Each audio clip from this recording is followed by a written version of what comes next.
అందరికీ నమస్కారం. నేను స్వరూప పొట్లపల్లి. హీరో రాజ్ తరుణ్ లావణ్య ఎపిసోడ్ టాలీవుడ్ లో హాట్ టాపిక్ గా మారింది. 11 ఇయర్స్ తనతో రిలేషన్‌షిప్ లో ఉండి తర్వాత మోసం చేశాడంటూ లావణ్య అనే అమ్మాయి నార్సింగి పోలీసులకు కంప్లెయింట్ చేసింది. అయితే దీనంతటిని లీగల్ గానే చూసుకుంటానంటూ కౌంటర్ ఇచ్చాడు రాజ్ తరుణ్. ఆమె డ్రగ్స్ కేసులో అరెస్ట్ అయ్యి జైలుకు కూడా వెళ్ళిందని అతను చెప్పుకొచ్చాడు. అయితే ఇప్పుడు ఈ ఎపిసోడ్‌లకి ఆర్‌జే శేఖర్ భాష వచ్చారు. అసలు లావణ్య అనే ఆమె గురించి అనేక షేకింగ్ నిజాలను ఆయన బయటపెడుతున్నారు. మస్తాన్ సాయి అలాగే ఒక పొలిటీషియన్ తోనూ ఆమెకు రిలేషన్స్ ఉన్నాయని, వాళ్ళ మీద కూడా అనేక కంప్లైంట్స్ చేసిందని, డబ్బు కోసం ఎంత దూరమైనా వెళ్తుందని, డ్రగ్స్ దందా చేస్తూ ఉంటుందని, ఇలా రకరకాలుగా అనేక ఇంట్రెస్టింగ్ విషయాలను శేఖర్ భాష బయట పెడుతూ ఉన్నారు. ఆయన ప్రూఫ్స్ తో సహా ఇప్పుడు మా స్టూడియోకి వచ్చారు. నాతో పాటు రెడీగా ఉన్నారు. అసలు రాజ్ తరుణ్ లావణ్య ఎపిసోడ్ లో శేఖర్ భాష ప్రభావం ఏంటి, ఆయన పాత్ర ఏంటి, ఆయనకి ఈ ఎపిసోడ్ కి ఏంటి లింక్ అనేది ఆయన్ని అడిగి తెలుసుకుందాం. హలో అండి. హాయ్ మా. ముందుగా మీ ప్రొఫైల్ ఏంటో తెలుసుకుందాం. మీరు ఎక్కడ వర్క్ చేస్తున్నారు? నేను జెమినీ మ్యూజిక్లో విజేగా హ్మ్. అండ్ అలాగే బిగ్ ఎఫ్ఎంలో ఆర్జేగా హ్మ్. ఇలా చాలా ఏళ్ళ నుంచి చేస్తున్నా, ఆల్మోస్ట్ 18 ఇయర్స్. సో ఇప్పుడు జెమినీ మ్యూజిక్లో కొంచెం తగ్గించాను బట్ అడప దడప కనబడుతుంటాను, నెలకు ఒక 4-5 ఎపిసోడ్లు చేస్తుంటాం. బట్ బిగ్ ఎఫ్ఎంలో full time employee. Morning 8 to 12 నా షో వస్తుంది. మీరు కెవ్వు కేక అని వినుంటారు ఎప్పుడైనా. అవును. అది మన నుంచే మీరేనా? పుట్టింది. ఓకే. సో అలా కెవ్వు కేక తోటి బాగా ఫేమస్ అయింది ఫస్ట్. హ్మ్. తర్వాత శేఖర్ భాష హ్మ్. ఆ పేరు అలా ఫిక్స్ అయిపోయింది. ఇలా కంటిన్యూ అవుతుంది. గుడ్. రాజ్ తరుణ్ మీ ఫ్రెండా? ఫ్రెండ్ కదమ్మా, జస్ట్ మీడియా మిత్రుడు అంతే. ఎలా అంటే హ్మ్. ఇంటర్వ్యూస్కి వచ్చినప్పుడు ఎఫ్ఎంలో హ్మ్. సరదాగా కాసేపు మాట్లాడుకునేవాళ్ళం, ఆ ఫ్రెండ్షిప్పే. తను ట్రబుల్లో ఉన్నాడని తెలిసి నేను హెల్ప్ ఆఫర్ చేశాను, but he never responded. But నా అవుట్ ఆఫ్ మై ఇంట్రెస్ట్ నేను డిగ్ చేయడం మొదలెట్టాను. కొన్ని నిజాలు వెలుగులోకి వచ్చినాయి. అవి ఒక మీడియా మిత్రుడు నన్ను అడిగినప్పుడు నేను ఆయనతో షేర్ చేసుకున్న తర్వాత ఒక్కసారి మొత్తం యూటర్న్ అయిపోయింది. హ్మ్. అందరూ కూడా దీంట్లో ఏదో నిజం ఉంది, మనం చూడాలి. రాజ్ తరుణ్ అప్పటిదాకా మీరు చెప్పినట్టు ఇందాక హ్మ్. రాజ్ తరుణ్ 3 పాయింట్లు చెప్పేసి వెళ్ళిపోయాడు టక్కుమని, మళ్ళీ కనబడలా. అవును. ఏం చెప్పాడు? ఒకటి, ఎంఐకి డ్రగ్స్ బ్యాక్గ్రౌండ్, అది రోజు వచ్చి ఆ డ్రగ్స్ బ్యాచ్ చేసుకుని మమ్మల్ని నానా హింసిస్తుంది, విషియస్ సర్కిల్ అది. రెండోది, ఈ MI already she mood with Mastan Sai. Proof ఏంటంటే ఇదిగో ఒక ఎఫ్ఐఆర్ పెట్టింది ఆవిడ, గుంటూరులో ఆయన కావాలని చెప్పి ఆయన మీద ఎందుకు ఎఫ్ఐఆర్ పెడుతుంది అని రెండో చెప్పాడు. అండ్ నేను ఇప్పుడు 2016 నుంచే నేను out of her life. But ఎప్పుడో కృతజ్ఞతతోటి ఆవిడ కింద పోర్షన్లో ఉంటుంది, నేను పై పోర్షన్లో ఉంటాను. అదే ఆయన చెప్పుకొచ్చింది. సో వీటిలో నిజాలు ఎంత ఉన్నాయి అనేది మనం ఒక రకంగా కొంతమంది, నేను ఒకనే కదా ఇంకా కొంతమంది పరిశీలించి వాళ్ళు చెప్పుకుంటూ వస్తున్నారు మీడియా వాళ్ళు. బట్ అలాగే ఆవిడకి కూడా సానుభూతి, అయ్యో ఆడకూతురికి అన్యాయం జరిగిపోయింది. ఆవిడ 4-5 ఫోటోలు, హ్మ్. వీడియో కాల్స్, ఇంకా వాళ్ళకి సంబంధించినవి ఉంటాయి కదా పాతవి, 3 ఏళ్ళు కలిసి ఉన్నప్పుడు బోల్డ్ ఉంటాయి కదా, అవన్నీ పెట్టి ఇదిగో నన్ను అన్యాయం చేసేసాడు అని చెప్తుంది. ఇంకా ఈయన చెప్పిన వాటి గురించి కూడా కొంతమంది అడిగారు ఆవిడని. ఏమిటి మస్తాన్ సాయి ఏదో అంటున్నాడు అంటే, అయ్యో అదేం లేదు, అతను నేను ఫ్రెండ్స్, అంతకు మించి ఇంకేం లేదు, కావాలని బురద చల్లుతున్నాడు. సో అక్కడ ఆగిపోయింది. హ్మ్. ఆ, ఈయన ఆయన మీద ఆరోపణలు, ఆవిడ ఈయన మీద ఆరోపణలు వేసుకున్నారు. సో పోలీస్ స్టేషన్లో ఈవిడ వెళ్ళి ఏవో కొన్ని సాక్ష్యాలు ఇచ్చింది. 493 పెట్టారు ఈయన మీద, ప్రధాన సెక్షన్, విచ్ ఇస్ ఒకవేళ ప్రూవ్ అయితే 10 years. అది బేసికలీ ఏంటి అంటే, నువ్వు కనుక అమ్మాయికి పెళ్లి చేసుకుంటానని ప్రామిస్ చేసి ఆ అమ్మాయితో కాపురం చేసి ఉంటే అప్పుడు ఇది.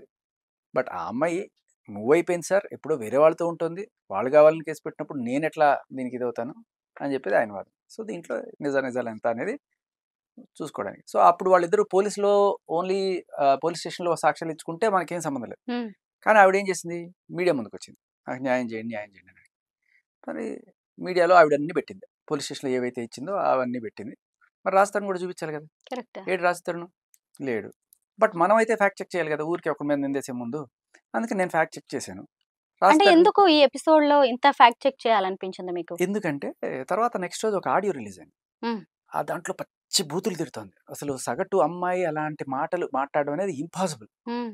She should be some psycho or narcissism ఏదో అంటారు చూడండి, ఆ టైప్లో అవును. ఉన్నాయి ఆ తిట్లు అన్నీ కూడా. ఎందుకంటే I have seen the same kind of psychology in some other women. So అది చూసిన తర్వాత ఓకే, ఐ రిలేటెడ్ కంప్లీట్లీ.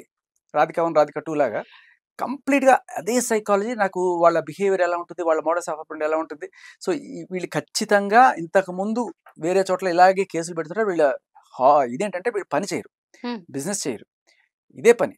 నేను నీ మీద డిపెండ్ అవుతా, నువ్వు నన్ను పెళ్లి చేసుకో ఓకే అని చెప్తారు. ఒక 6 నెలలు 7 నెలలు చేసి ఎంతో కొంత డిమాండ్ చేస్తారు. తర్వాత అంటే ఇలాంటి వాళ్ళు చాలా మంది ఉన్నారు. ఇట్లాంటి చాలా మంది అంటే ఒక్కళ్ళు ఉన్నా చాలు వాళ్ళు ఒక 10-15 మంది మీద కేసులు పెట్టేస్తుంటారు అప్పుడు. మనం అది చూడలేదనుకోండి తెలీదు.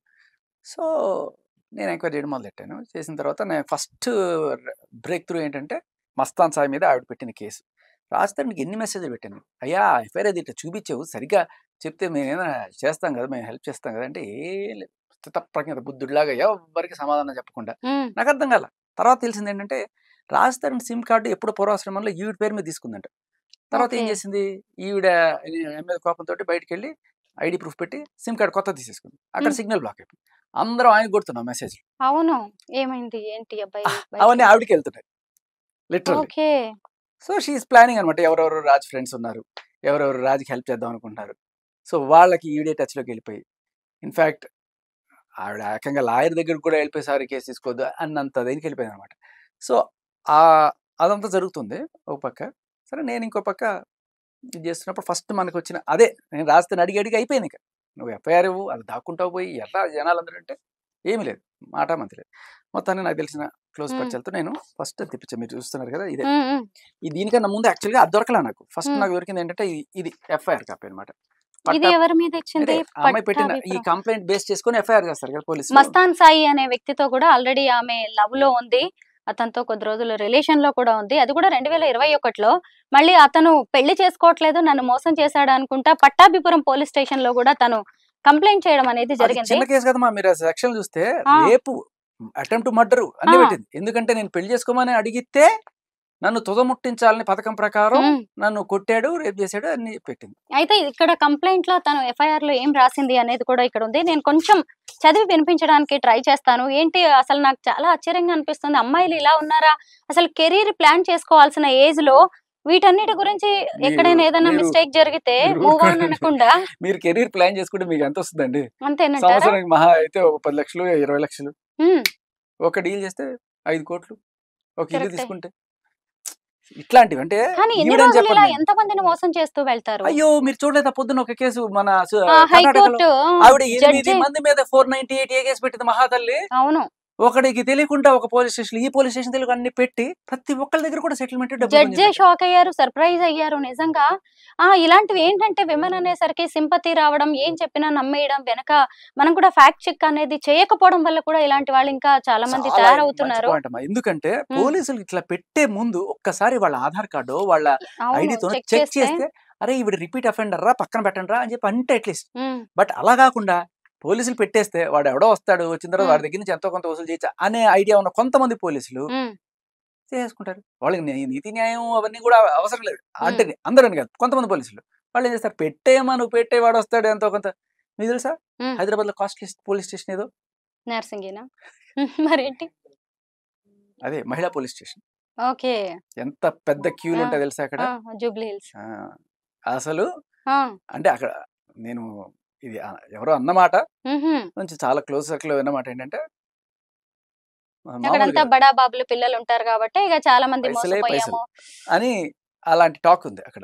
సో బేసికలీ పోలీసులకి ఏం పట్టదు, వాళ్ళు పెట్టేస్తారు కేసులు. తర్వాత వాళ్ళ చుట్టూ తిరుగుతుంటారు. వీళ్ళు సగానికి సగం మనిషికి భయం ఉంటుంది అనమాట మగాడికి. అమ్మో కేసు అయిపోయింది, ఇప్పుడు నా పరిస్థితి ఏంటి, నా పరువు పోతుంది, మీడియాకి వచ్చేస్తుంది, మీడియాలో హడావిడైపోతుంది, ఏం చేయాలి, ఏదో ఒకటి సెటిల్ చేసుకుందాం, అమ్మ తల్లి నీకు ఎంతో కొంత అని చెప్పి అలా ఈ 8 మంది మీరు పొద్దున్న చూసిన కేసు కరెక్టే కర్ణాటకలో అదొక ఉపాధి హామీ పథకం అయిపోయింది. మీరు అన్నారు కెరీర్ సెటిల్ చేసుకోవచ్చు కదా, అదేంటమ్మా వాళ్ళ ఐడియానే ఇది. వచ్చి నేను ఎవరి కింద పని చేయడం ఏంటి, లేకపోతే నెల జీతం చేసి వాడు ఎప్పుడు పిలిస్తే అప్పుడు నేను ఎందుకు పోవాలి, నేను సెలవులు అడిగితే వాడి దగ్గర అడుక్కొని నాకు ఇలాంటి కర్మ పట్టలా. ఒకసారి కొడతా పైతాన్ లాగా, ఒకసారి తిన్నామంటే ఒక సంవత్సరం 2 సంవత్సరాలు మళ్ళీ వీడిని వదిలేసి ఇంకోటిని తర్వాత ఇంకొకరిని చాలు.